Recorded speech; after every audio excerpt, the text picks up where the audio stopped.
찬송가 543장 부르심으로 1월 27일 새벽 기도회를 열겠습니다.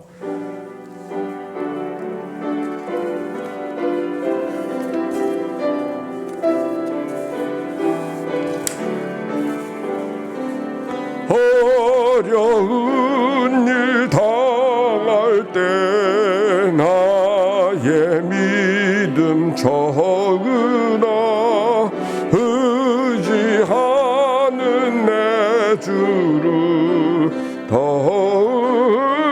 의지합니다. 세월 지나갈수록 의지할 것뿐일세. 아픈 일을 당해도 예수 의지합니다. 성령께서 내 마음 밝히 비춰주시니 인도하심 따라서 주만 의지합니. 세월 지나갈수록 의지할 것뿐일세. 무슨 일을 당해도 예수 의지합니다. 밝을 때의 노래와 어두울 때의 기도로 위태할 때 도움을 주께 간구합니다. 세월 지나갈수록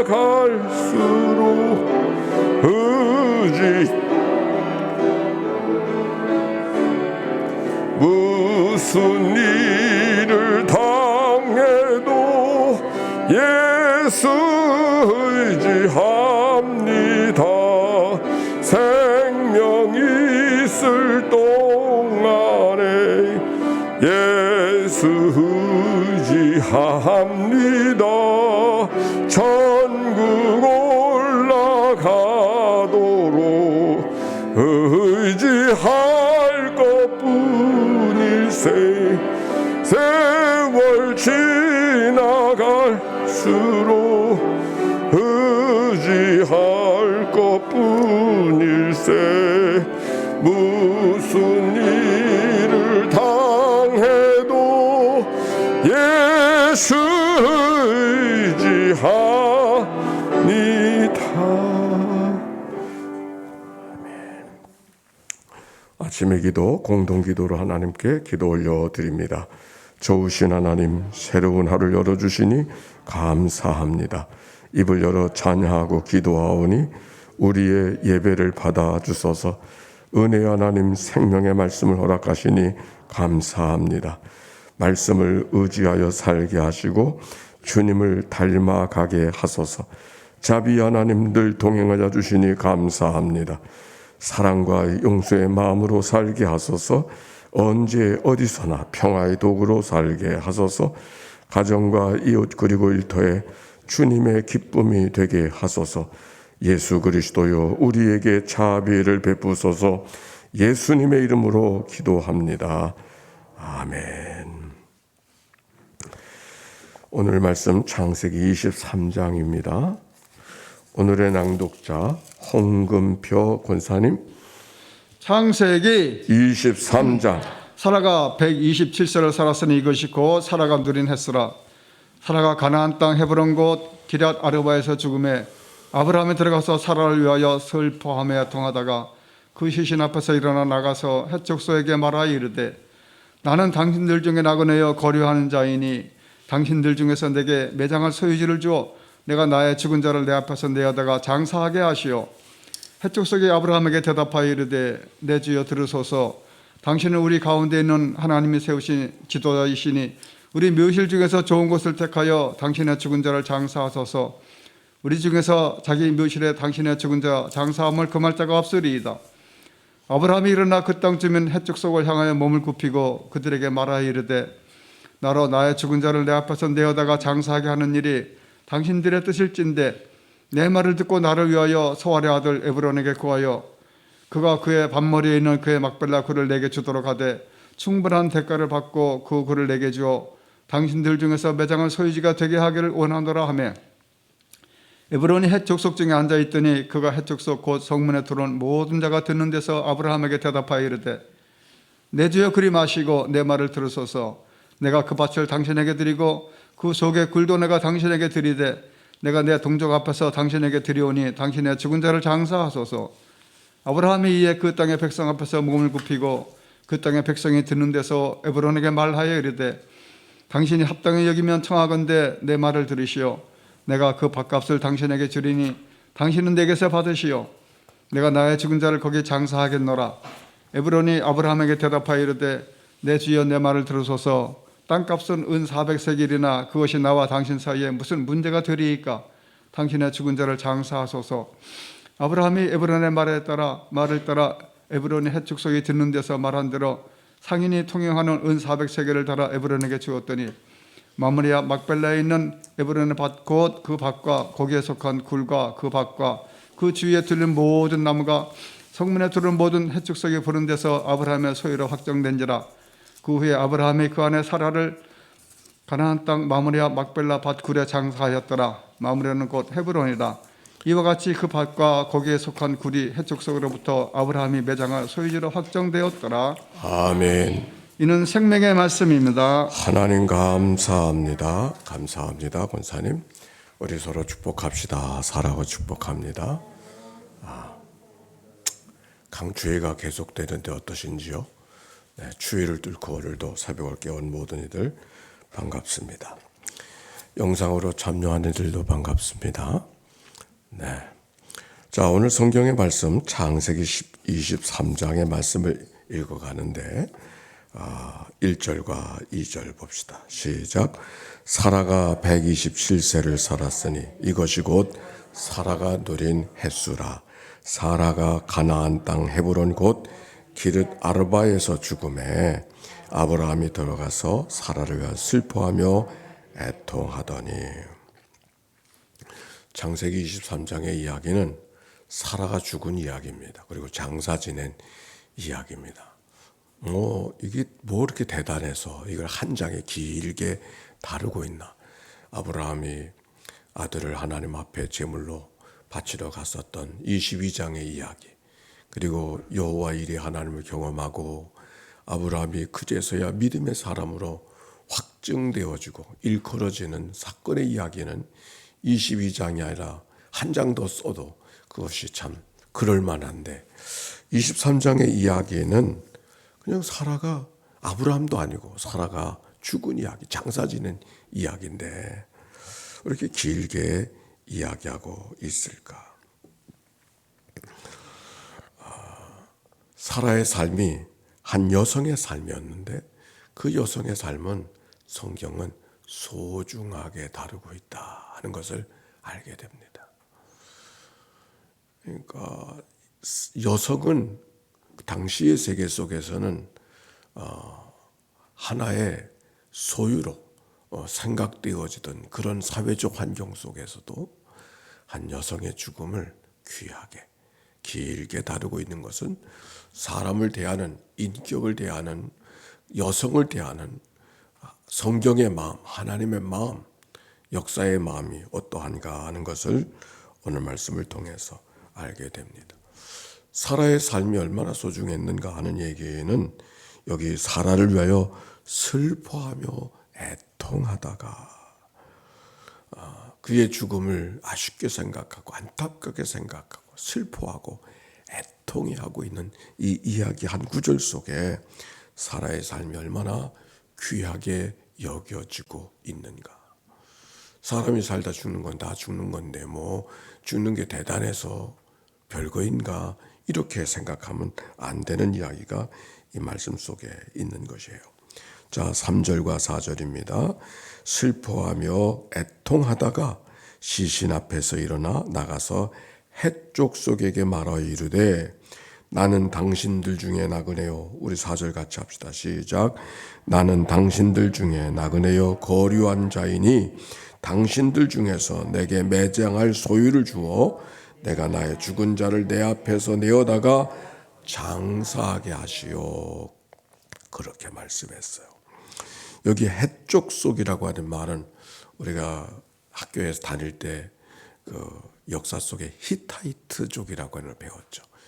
그 히타이트족은 터키를 지금의 투르키예를 기반으로 하는 그 당시 아주 강성한 민족이요. 특별히 그 민족이 특별한 것은 철기 문화가 제일 먼저 들어왔던 문화가 이 히타이트족이었습니다.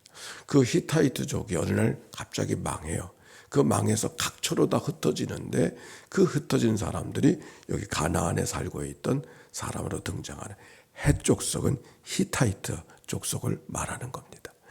근데 그 무너진 나라 속에 각처에 흩어진 나라들 주민들이 이 가나안 땅에도 일찍 들어와서 자리를 잡고 있었던 것이죠. 아브라함이 그곳에 들어오기 이전에 벌써 그곳에 자리 잡고 있었어요. 그래서 그 땅은 다 해족속들이 소유하고 다스리고 있었던 것에 아브라함이 거기 머물러 살고 있었는데 그들에게 청하는 거예요. 아브라함이 뭐라고 말해요? 나는 당신들 중에 나그네요 거류하는 자이니 그랬어요. 아브라함이 자기의 삶을 무엇으로 표현하고 있는가 하는 것을 우리가 성경을 통해서 발견하게 되어지고 이 아브라함을 통한 삶의 고백이 성경이 우리에게 이야기해 주고 있는 삶의 고백입니다. 나그네 인생. 거류하는 자라고 하는 것은 땅을 소유하지 않은 유랑민족이다. 그런 의미가 있습니다. 하기야 아브라함은 유목민이었어요. 농사를 짓는 사람이 아니었어요. 농사를 짓는 사람은 유랑할 수가 없죠. 그리고 유랑하지 않아도 되어요. 그러나 양을 치는 목축 문화 속에 있는 사람들은 땅을 차지하고 있는 것은 의미가 없어. 왜? 풀을 따라서 양을 움직여야 되기 때문에 어느 한 곳에 머물러 정주하는 삶을 살아가기가 어려운 것이죠. 아브라함은 그동안 그렇게 정주하지 않아도 되는 나그네로 유랑하는 목축을 따라서 풀을 따라서 이곳저곳을 움직일 수밖에 없는 그런 문화를 살았기 때문에 땅에 대한 생각을 갖지 않았던 것이에요. 그런데 사라가 세상을 떠나게 되어져서 매장할 곳을 찾다 보니까 땅이 필요한 거예요. 땅을 부탁하고 있는 얘기가 오늘 성경 속에 기록이 되어져 있어요. 생각해보면 하나님께서 아브라함을 목축 문화 속에 살던 그에게 내가 내게 지시할 땅으로 가라. 내게 너로 큰 민족을 이루게 하리라 말씀하셨고 땅도 주시겠다고 그렇게 말씀하셨거든요. 그러나 하나님의 약속은 있었지만 아직 아브라함은 자기 부인이 세상을 떠나도 묻을 만한 땅 한 평이 없었던 거예요. 그게 지금 아브라함의 형편이었습니다. 그래서 해족속이 말합니다. 지금 청을 했잖아요. 매장지를 달라고 부탁을 했어요.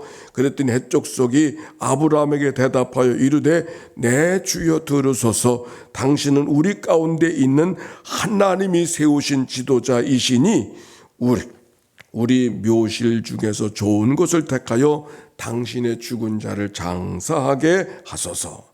우리 중에서 다 자기 묘실에 당신의 죽은 자 장사함을 금할 자가 없으리이다. 아브라함이 그곳에 나그네로 거류하는 자로 살았지만 나그네가 그 햇사람들에게는 한 존경받는 지도자가 되어졌던 것 같아요.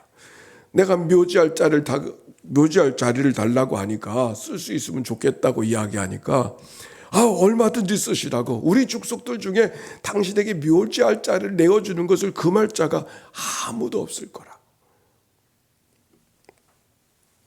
아브라함이 참 덕을 잘 세우고 사람들에게 마음을 잘 나누고 살았던 사람인 것을 이 말씀을 통해서 알게 되는 것이죠. 아브라함이 어떻게 반응하고 있을까요? 7절. 아브라함이 일어나 그 땅 주민 헷족속을 향하여 몸을 굽히고 그랬어요.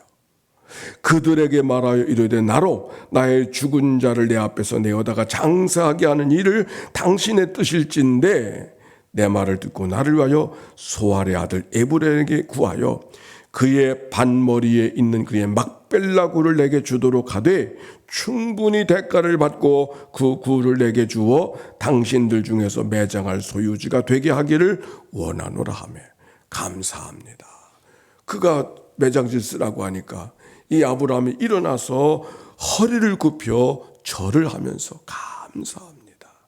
근데 내가 구한 땅은 어디에 있는 거 아니? 막벨라굴, 에브론 사람이 사용하는 땅 막벨라굴을 썼으면 좋겠습니다. 그렇게 이야기를 하는 말씀이 오늘 성경 속에 있어요. 그 막벨라굴이 여기 처음 등장하는 거예요.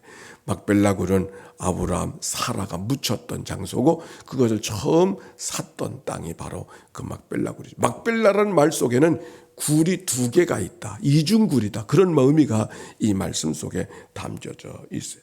그러니까 옛날에 고대인들에게 장사 지내는 것은 땅을 파고 사람을 장사 지내는 게 아니고 굴 속에 안치하는 거죠. 그것이 그 당시에 그들의 문화에 우리와 토양이 다르기 때문에 그렇게 문화를 갖고 있었어요. 그래서 구절에 보니까 구절이 그래서 근데 그 막벨라 굴을 얻게 되되 그냥 얻는 것이 아니라 충분한 대가를 드리겠다고 이야기를 하고 있어요.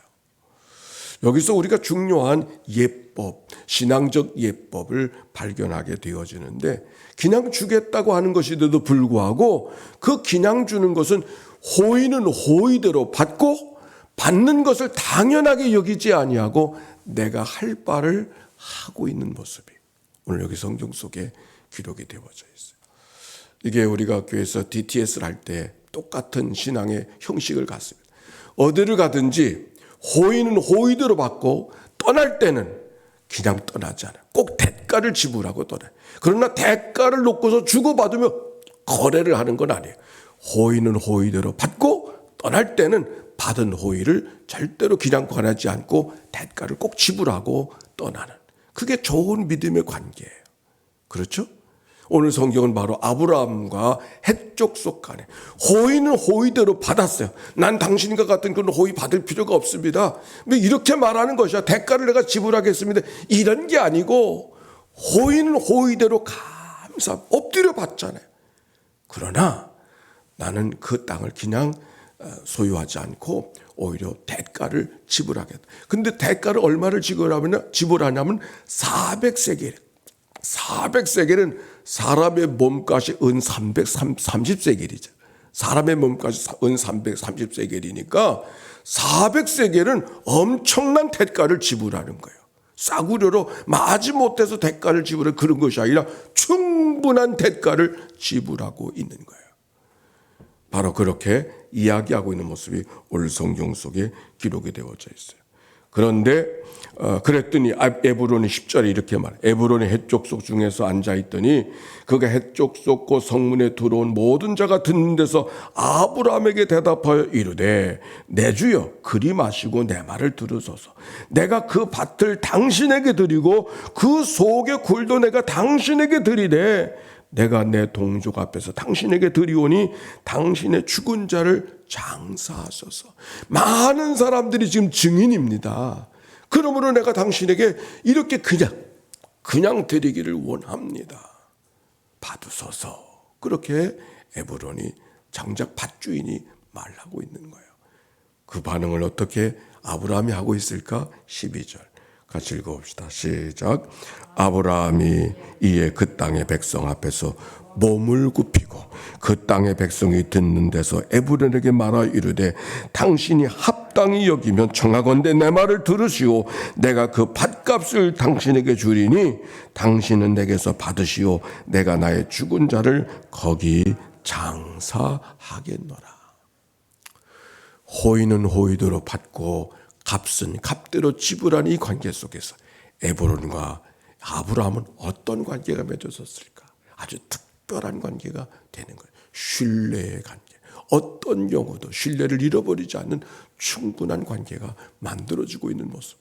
이것이 이 땅에 살아가는 그리스도인들이 믿는 사람들이 살아가야 될 삶의 관계들인 것이죠. 오늘 성경은 우리에게 좋은 것을 가르쳐 주고 있습니다. 오늘 이 말씀을 통해서 우리는 무엇을 배울 수 있는가? 이 아브라함의 태도가 참 너무 귀한 것 같아요. 호의를 당연하게 생각하지 아니하고 그것도 엎드려 구하면서 자기에게 있은 것이 있으니까 당당하게 그냥 내가 당신 거 사겠다고 이렇게 하는 모습이 아니라 은혜를 구할 때는 엎드려 구하고 받은 은혜를 엎드려 반응하고 있는 이 아브라함의 몸에 겸손이 배어 있는 모습을 오늘 성경 속에 발견하고 있는 것이죠. 우리가 창세기 12장부터 쭉 읽어오는 아브라함의 이야기 속에서 아브라함은 때때로는 밭과 본토 친척 아비집을 두고 떠날 수 있는 용기가 있었던 사람, 때로는 우유부단함도 있었고 조카 롯을 포기하지 못하는 그런 마음도 있었고 아내 사라 앞에서만 서기만 하면 작아지는 그런 모습도 있었고 또 자식들이 앞에서는 껍벅 죽는 그런 마음도 그 마음속에 있었고 여러 가지 특징이 있는데 그 특징 가운데 하나가 아브라함의 그 겸손의 모습이 오늘 성경 속에 기록이 되어져 있어요. 그런데 이 모습이 여기서 더 아름답게 보이면 창세기 12장이나 13장이나 14장에 나타나는 아브라함의 모습은 뭔가 서툴고 부족하고 뭔가 문제가 많이 있는 사람으로 보여지지만 지금의 아브라함은 그런 문제 있는 사람이 아니잖아요. 적어도 인간의 삶의 모든 것들을 다 겪고 나이도 먹을 만큼 먹고 가세도 괜찮아지고 식솔도 많아지고 사실 겸손하기 어려운 때예요. 그렇잖아요? 겸손하기 어려운 때요. 말 한마디라도 한번 해볼 수 있는 사람이고 많은 경험 속에 있어서 겸손하기 어려운 때예요. 하나님께도 인정을 받고 말이에요. 그 아브라함 앞에 아브라함이 이삭을 제물로 바치는 그 고비도 겪었던 아브라함의 모습. 참 겸손하기 어려울 때가 이때다. 그런데 여전히 처음의 마음을 잃어버리지 않고 하나님이 우리에게 원하시는 마음이 무엇인가를 마음에 잃어버리지 않고 살아가는 이 아브라함. 그래서 귀한 거예요. 사람들이 경험이 많으면 평가하게 되어지고 판단하게 되어지고 말하게 되어지고 목소리가 높아지고 그러지 않습니까? 그리고 한번 말한 것 때문에 다시 뒤집지를 못하는 체면 때문에 그게 인간의 보통 모습인데 여기 아브라함의 모습은 어린아이 같이 살아오면서 가장 아름다운 말 가운데 하나가 지금도 기억 LA에 있는 김용감 방앗간인가 했던 그런 사람 그분 나이 80세가 되어졌는데 그 인터뷰를 하는 기사가 났어요. 그러면서 하는 얘기가 그분이 크리스찬이고 이분은 나이가 들어가면 들어갈수록 어쩌면 그렇게 천진난만해지는지 모르겠다. 근데 그 말처럼 아름다운 말이 없는 것 같아. 나이가 들어가면 들어갈수록 천진난만해지는 어린아이처럼. 오늘 아브라함 속에 그런 모습이 발견되어져요. 자, 오늘은 여기까지. 우리가 땅에 살아가면서 오늘도 날마다 기도하자. 주님을 닮아가게 하소서. 주님을 닮아가는 게 뭐예요? 주님을 닮아가는 게 뭐예요? 오늘 이 아브라함의 겸손. 나이가 들고 자기가 거칠 것이 없는 대가도 넉넉히 지불할 수 있는 그러나 호의를 호의로 받고 기꺼이 엎드려 마음을 전하는 이 아브라함의 겸손이 오늘도 우리 가운데 주님을 닮아가는 우리의 삶이 되어야 되지 않겠는가. 오늘도 이 믿음의 삶을 잘 살아내는 복된 하루 이 날이 되시기를 주의 이름으로 축원합니다. 기도합시다. 하나님 감사합니다. 아브라함 나이 들어 가세도 괜찮아졌고 식솔도 많아지고 함께 있는 사람들이 우러러 존경할 수밖에 없는 괜찮은 삶을 살고 있었던 아브라함. 하나님께도 믿음의 사람으로 일컬음을 얻어서 이제는 정말 어깨 피고 살 수 있는 아브라함. 그러나 그가 해쪽 속에게 호의를 베풀어 주는 이에게 또 그에게 주변 사람들에게 엎드려 구하는 이 아브라함의 겸손이 오늘 우리가 읽어간 말씀이 옳습니다. 이 아브라함의 겸손과 이 아브라함의 겸허한 낮추어가는 모습이 오늘 우리의 삶이 되게 해주소서. 어떤 경우도 낮추어가는 목소리를 낮추고, 어떤 경우도 주변을 살피고, 어떤 경우도 호의를 호의로 받고 마땅히 받지 아니하고 오히려 내가 할 바가 무엇인가를 기꺼이 감당하는 하나님의 종 아브라함이 우리의 삶이 되도록 인도해 주옵소서. 하나님 감사합니다. 오늘도 말씀을 봉독하는 것을 공으로 여기지 않고 오늘도 은혜로 여기며 하나님 앞에 예물을 봉헌하는 홍금표 권사님의 예물을 연락해 주시어서 그가 하는 모든 일 속에서 흩어지는 모든 외국에 있는 자녀들까지 하나님의 평강과 위로와 소망이 넘쳐나게 해 주시옵소서. 감사합니다. 오늘 속회로 모여지는 날들 속회마다 축복하시고 작은 공동체들이 하나님의 사랑을 나누는 공동체 되게 하시고 모든 지도자들이 이 일을 감당해서 하나님의 교회에 꼭 필요한 있어야 될 종들이 되도록 축복하여 주옵소서. 구주 예수님의 이름으로 기도하옵나이다. 아멘. 성부 성자 성령 삼일체 하나님의 크신 은혜와 사랑과 역사가 이제와 같이 영원히 함께해 주시기를 축원하옵나이다. 아멘.